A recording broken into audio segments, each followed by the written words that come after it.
So I have some news. I don't know whether this is a good or bad news, but I don't have any presentation to show and to share with you, so you will have to listen to me. I'm really sorry about that, but I'll try to make it very, very short.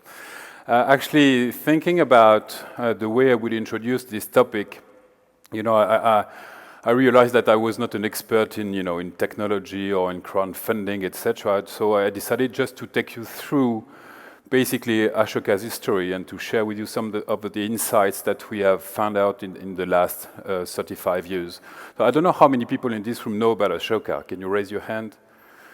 A bit. So I'll share with you briefly what Ashoka is about, but mainly how Ashoka is evolving, because we have come to the conclusion that we had to change our model if we really wanted to be able to tackle the social issues. And if you want to know more about Ashoka, we'll be more than happy to answer your questions. But we have actually two of our main leaders here, the former leader of Ashoka in Belgium here, Virginie, and the new rep of Ashoka in Belgium there, Elena, who has raised her hand. So do not hesitate to come to us afterwards. So basically, Ashoka, as you know, is a network of social entrepreneurs. And we have had several versions of Ashoka. We are not a very tech organization, but we are coming to the version Ashoka 3.0 to Ashoka now. So what is it exactly? I will try to share it with you. The Ashoka 1.0 was really about crowdsourcing social innovators. So for many, many years, Ashoka was incepted in India 35 years ago. Our main task was to identify the leading social entrepreneurs in this world and to really help them grow their impact and not automatically grow their organizations, but really grow and duplicate their models in order to have more and more social impact on society. So on many topics, what we were doing on a daily basis was identifying those who have a very strong innovation to tackle a social issue and help them with some financial support, pro bono support, connections, networking, etc., to really grow their initiatives. And some of them have had very, very interesting impact. You know, you have a very famous Belgian social entrepreneur. His name is Bart Wegens. Sorry for my accent, but we just discovered recently that this guy who was using rats to identify mines in many countries around the globe, they just in 22 years they have managed to identify all the landmines in Mozambique through rats. So it's pretty interesting to see that people with crazy ideas sometimes can have a tremendous impact. You know, people thought that it would take 100 years to do that in Mozambique. They did it in 22 years, you know, without any high-tech processes, but with very low-tech, which is rats. So for many years, our role was to really find the Bart of this world, and we have been very, very privileged to identify more than 3,000 of them in 84 countries. And Ashoka has become, in a way, the largest network of social entrepreneurs globally, and that was really nice. We were really happy with that, but actually not totally satisfied with the impact of the overall network. So we decided to move to the Ashoka 2.0, and the Ashoka 2.0 was pretty simple. It was to say, okay, now that we have a big number of social entrepreneurs, what can we learn from them? So what we decided to do was to look at them from an innovation perspective and say, okay, if we step back a little bit, if we look at this cluster of social entrepreneurs working on this topic or this cluster of social entrepreneurs working on that topic, what do we learn?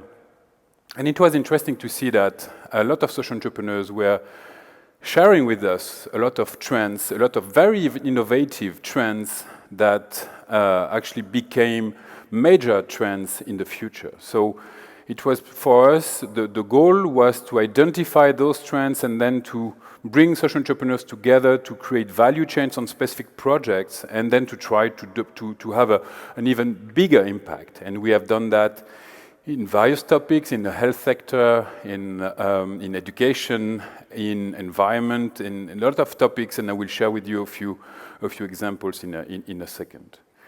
So we did that. So we were not only supporting social entrepreneurs, but also trying to bring them together, supporting them with a lot of things, trying to connect them with their ecosystems. But again, we had to face a very strong reality, which is that the social issues are going much faster than the innovations and the ability of social entrepreneurs alone to really tackle those social issues. So we had to move to the next version of Ashoka, which is the 3.0, which I'm going to explain now. The 3.0 is pretty basic. It's to say, yes, we need social entrepreneurs. And why do we need social entrepreneurs? Constantly, because we need to find those front runners, those people who are coming up on a daily basis with innovations that are trying to tackle social issues. And again, as I was saying, they are in a way pioneers that helps you understand the new trends of this world. So that's fine, but again, 3,000 social entrepreneurs globally is not enough. And if you go beyond the Ashoka network, and there are now a lot of networks about social entrepreneurs globally, you could put all the social entrepreneurs together. You would probably not have the critical mass of change makers to really create change at a very, very large scale. So we decided to think about that, and we came to two conclusions. The first one is that we had to add a new program or a new initiative that was really about connecting social entrepreneurs with their entire ecosystems and to really develop and foster co-creation. Co-creation is a nice word. Everyone uses it. It's easy to understand, but in terms when you try to make it very applicable, then it becomes super difficult. And we have decided that our purpose would be to try to identify what are the major barriers and what prevents people from co-creating. So what we have decided to do was to basically bring together corporations, public bodies, and social entrepreneurs and see if, as a group of various organizations, we could have a bigger impact on some of social issues. So, for instance, what we did was we went to a pretty big pharma company saying, look, the health sector is changing quite a lot, and basically the business model of the pharma industry at the moment is probably dying. Everyone recognizes that. If you just try to treat most of the diseases that you have in this world, if you don't shift to the prevention side, you will be probably dead, in the next 20 to 30 years, because the business model of the pharma industry is basically based on finding the next molecule and then predicting it for 20 years and trying to sell that, on very mature markets. And that prevents actually the company to look at the bottom of a pyramid or the 5 billion people who cannot be their regular clients because their model is not adapted to that. So we went to this company. It's a pharma company called Boehringer Ingelheim. This is a German family-owned business, pretty big one, 15 billion turnover, 50,000 employees. And we said, look, why wouldn't you consider social entrepreneurs as a new R&D arm? So they were a bit skeptical about that the first time we had this discussion, but eventually they accepted to understand that we could probably help them identify some trends, some new patterns, some new ways of giving access to health globally by leveraging the know-how of social entrepreneurs. So I was saying that they were pretty skeptical until the moment we were able to come back to them and say, okay, we have assessed, the 600 social entrepreneurs that we have in the network. We also have a crowdsourcing platform, which is called changemakers.com. And we have run a competition to surface 800 ideas, and we have tried to cluster them. And this is what we are seeing. And we were, very cautious presenting this work because we were saying, this is not a scientific approach at all. This is just what we are seeing from the eyes of social entrepreneurs. What was interesting is that when we started the meeting with, some of the people, suddenly we saw the head of strategy entering the room, and we were then even more scared because, we could not really say things that were not real. And interestingly, afterwards, they came back to us saying, what you have presented here is pretty interesting, but we know it.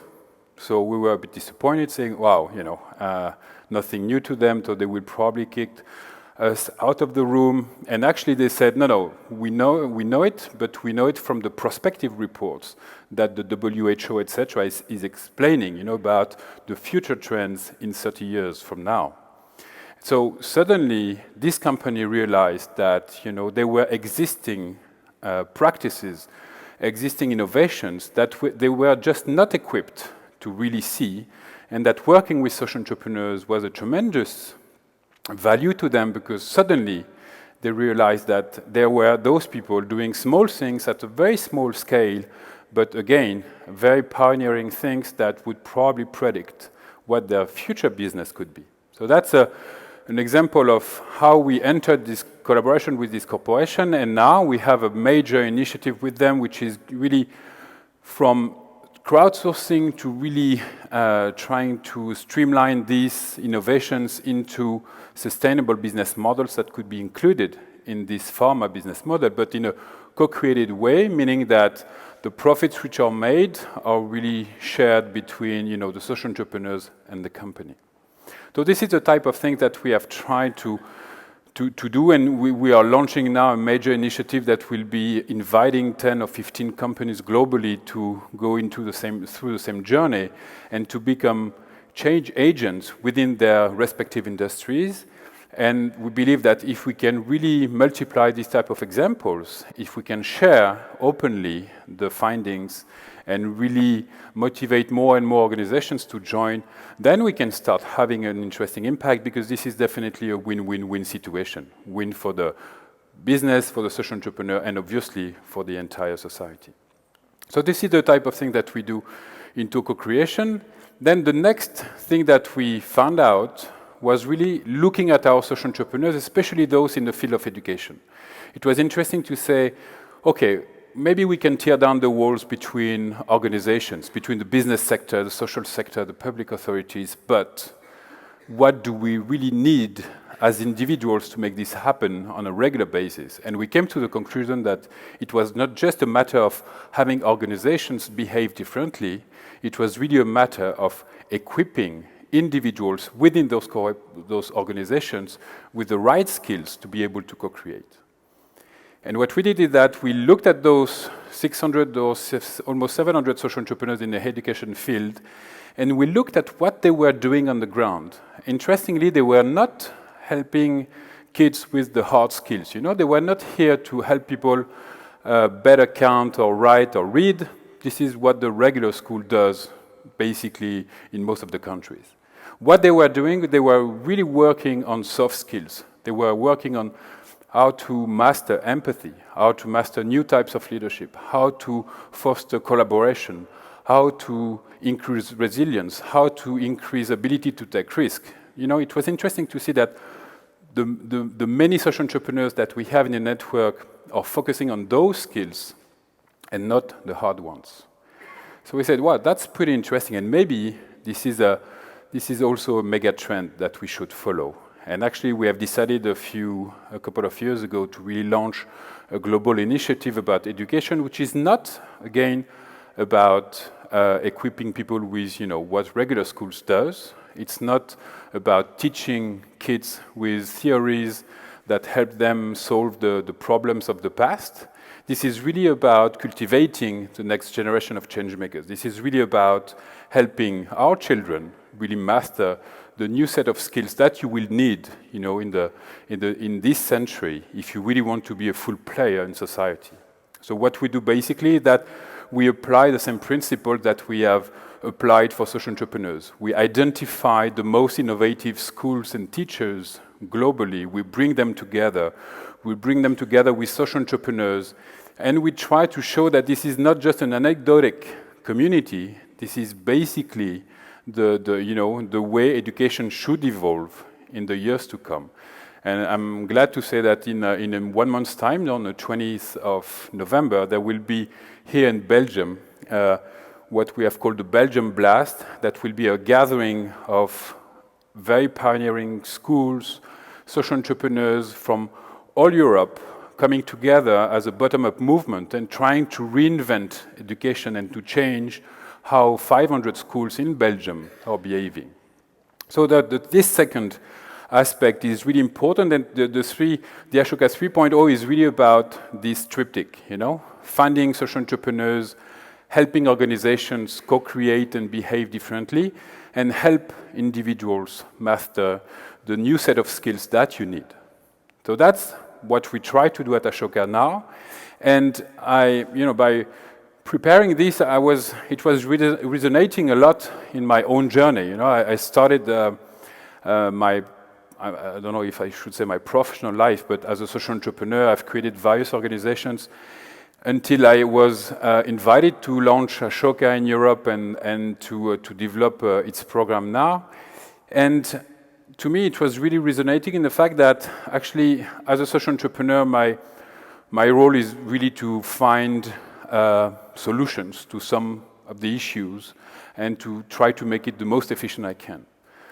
As a leader of an organization, my role and my responsibility is to connect my organizations to a broader ecosystem and to tear down the walls between the various players. It's also to empower our colleagues and staff to be even more creative, to come up with ideas, and not to ask for permission to really create change.